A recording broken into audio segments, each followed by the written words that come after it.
জীবনের এই পর্যায়ে এসে একটা জিনিস তো আমি ঠিকঠাক বুঝে গেছি, সময় কখনোই কারো জন্য থেমে থাকে না।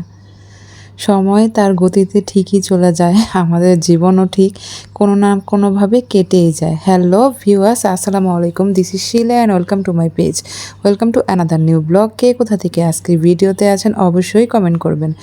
তো এই যে হসপিটালের জীবন, আন্টি অনেক অসুস্থ ছিল, অপারেশন হয়েছে, আমি হসপিটালে আমার নাস্তা সেরে নিলাম। তো এটাই, জীবনে অনেক ভালো সময় খারাপ সময় সব কিছুই আসবে, আর সময়ও খুব দ্রুত চলে যাচ্ছে। আমরা কোনো না কোনোভাবে সময়কে সাথে নিজেদের মানিয়ে নিয়েছি, চলেই যাচ্ছে কোনো না কোনোভাবে দিন। তো বাসায় গেস্ট আসছিল, মানে ভাই, অনেক কিছুই রান্না করেছিলাম, সবই ভুনা ভুনা। তো সব রান্নাগুলো কেমন হয়েছে কমেন্ট করে জানাবেন।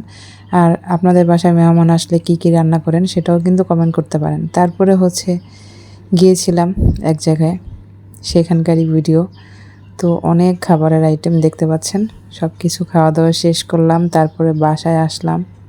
তো এটা হচ্ছে তারপরের দিন। এখন অনেক বৃষ্টি ছিল সকালবেলা, তো একটু খিচুড়ি করে নিয়েছি, পাতলা খিচুড়ি, যেটাতে আমি একটু আলু দিয়েছিলাম, এটা কুকারে রান্না করা। আর ভর্তা বানিয়েছি, ডিম ভেজেছি, সাথে ছিল আচার। আমার কিন্তু পাতলা খিচুড়ি খেতে অনেক বেশি পছন্দ, আর এই জন্য আমি কখনোই মিস করি না। সাথে আচার হলে তো আর কথাই নেই, আর বৃষ্টির দিন হলে তো খিচুড়ি মাস্ট লাগবে। তো এখন কিন্তু রং চা খাওয়ার ট্রাই করছি, ডাক্তার যেহেতু দুধ চা খেতে মানা করেছে, তবুও আসলে ওইভাবে তো মানি না। তো তাও মানে রং চা কখনোই খেতাম না, এখন একটু একটু করে ট্রাই করছি আস্তে আস্তে, যেন এটা ভালো লাগে।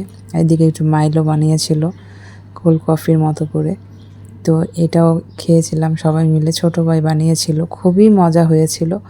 অনেক দিন পর একটা ভিডিও নিয়ে চলে আসছি, ভিডিওটার কোনো অংশ যদি আপনাদের ভালো লাগে তাহলে লাইক ফলো শেয়ার করতে ভুলবেন না। এটা জর্দা রান্না করছিলাম।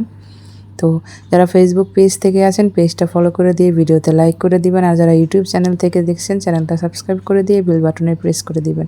অন্যান্য প্ল্যাটফর্ম থেকে যারা দেখছেন তারাও আমাকে কমেন্ট করে জানাতে পারেন যে আমার ভিডিওগুলো আপনাদের কেমন লাগে। ভিডিওর কোনো অংশ ভালো লাগলে তাহলে একটা শেয়ার করে আপনাদের পরিবার এবং বন্ধুবান্ধবকে দেখার সুযোগ করে দিবেন। কে কোথা থেকে আজকের ভিডিওটি দেখছেন সেটাও কমেন্ট করে জানাবেন। আমার জর্দাটা দেখতে কেমন হয়েছে সেটা কিন্তু জানাতে ভুলবেন না। যদিও দুই বোন মিলে এটা রান্না করেছি, তো ওই বেশি মানে আমি বলে দিচ্ছিলাম, ও করছে আর কি।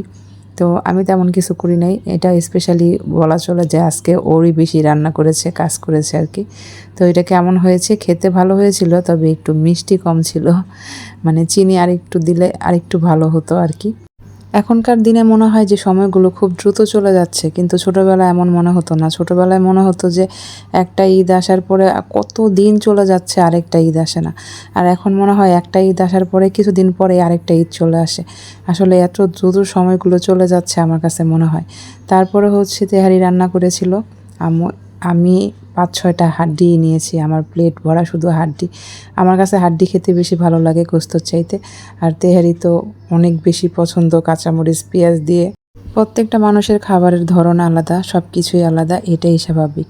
তারপর বাসায় গেস্ট আসছিল, তাদেরকে আপ্যায়ন করলাম। আর ভিডিওটা কেমন লাগলো জানাবেন। পরবর্তী ভিডিওতে আপনাদের সাথে দেখা হবে, সে অবধি সবাই ভালো থাকবেন। রাত্রে একটু লাচ্ছি বানিয়েছিল, সেটাও খেয়ে নিলাম। এবং এরকম ভিডিওগুলো পাওয়ার জন্য আমার পেজটা ফলো করে আমার পাশেই থাকবেন।